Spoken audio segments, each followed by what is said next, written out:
Hello friends, and welcome back to the garden next door.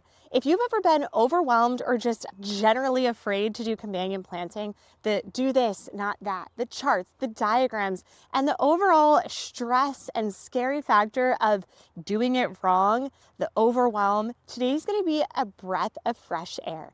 I'm going to break down an easy way that you can actually do companion planting so that this spring you can get your plants in the ground and they're going to be working for you instead of against you. Companion planting is amazing for a multitude of different reasons. One, it's going to help with weed suppression. Two, the plants actually work together to bring pollinators, not to cause shading in different areas, not to compete against each other in your pot. And they're overwhelmingly just going to create a symbiotic relationship. So if you haven't companion planted before, then this is the video for you. Let's take a step back. What is companion planting? Companion planting is really just having a system or order to the plants that you have in the ground. Instead of free fall, sprinkling seeds wherever you want, you're actually putting different plants together that are more compatible. So you'll put tall plants with ground coverage plants. You'll add pollinators to help benefit your vegetables and help grow better, larger, juicier vegetables. And you'll create areas where you're suppressing down weeds so that there's less work on you.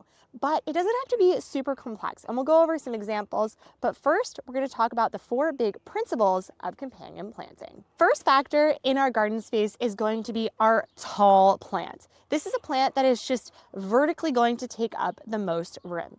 Something in this plant group could be tomatoes, peppers, trellised cucumbers, okra, and even sunflowers. They're really taking up that vertical space, and they're going to be the first part that you're adding to your bed as we set up our system. The next item here is going to be our mid-level plant.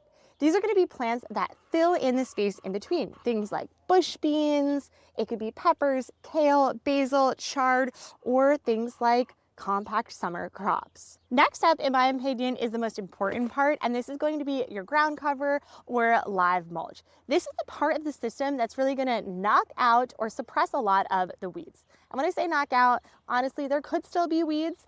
The system is not perfect. It's not going to eradicate every single weed, but it's going to help reduce it. The less soil that's available to other plants to grow in, the less likely you're going to have weeds. So these can be things like oregano, thyme, squash in the right setting, as well as lettuces dependent on the season. And our last group is going to be the beauty of the group. This is the items that are bringing in pollinators and good bugs. So think about more flowers. You could have marigolds or zinnias, as well as plants that are also things you can eat. So some herbs that also have flowers within them, like dill, cilantro, basil, are all great additions in this group. So now, instead of thinking what plant goes with what, you're thinking about how can I build out my bed to have a nice tall plant, to have plants that are going to help offset from that, to have plants that are going to cover the ground, and to have plants that are going to bring in pollinators. And we can talk about some examples to really get your mind going. Let's think about one of the most common ones, which is tomatoes. Here's one of my tomato cages. So what I would do is I would actually plant tomatoes in the center or on one of the sides of our bed. This would be our nice tall plant. It's going to grow nice, big, maybe a little bushy.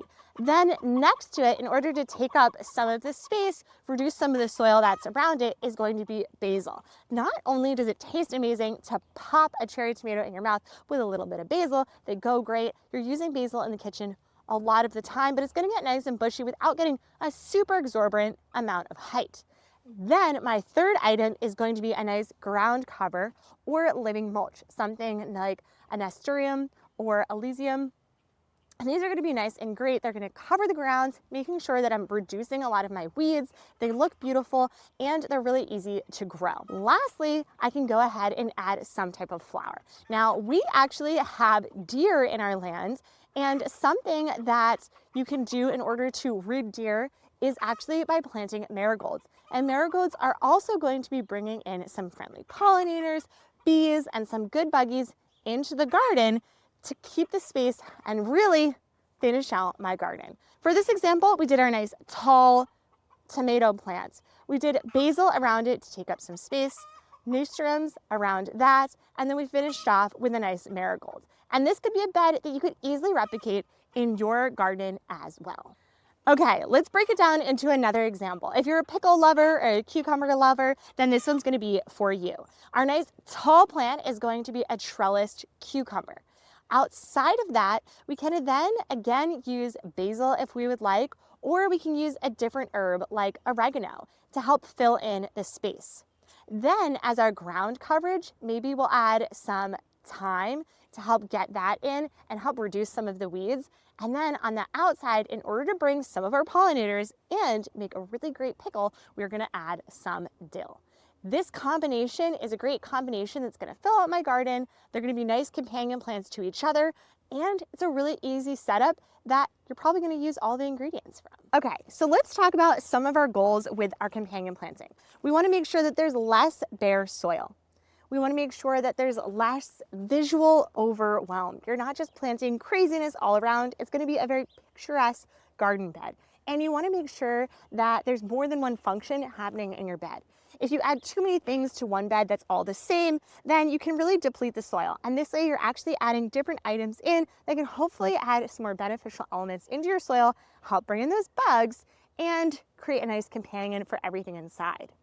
And I've actually found it personally a lot easier to build at a bed when I know the companion plants that I'm going to be planting in them, because then I can actually visualize and help grow for it. With less areas for the sun to actually hit the soil, maybe you won't have to water them as often. Now, I don't want to be the bearer of bad news, but companion planting isn't the end all be all. It doesn't mean that you're never going to have weeds. It doesn't mean that you're not going to have bad bugs come into your garden, that you're going to have pollinators galore, and that there's not going to be any overwhelm, because it can still be a little scary as you start. But once you start mixing things together and you start deciding things that you like to eat, things that you would like to see, the colors you would like to see in your garden, it comes pretty easy, and it honestly looks really beautiful.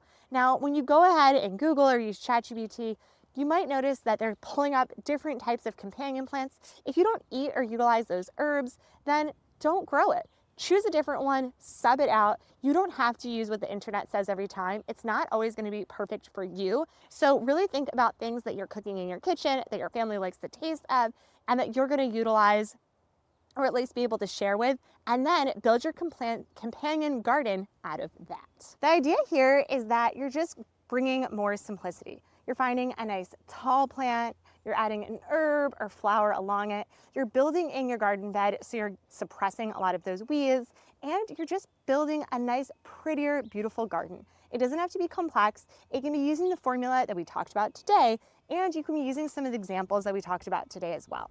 I hope this is helpful, and we'll see you again next time. If you're looking for any type of companion planting with blueberry bushes, because they are actually a completely different beast, then click on the video next, and we'll see you again next time. Bye.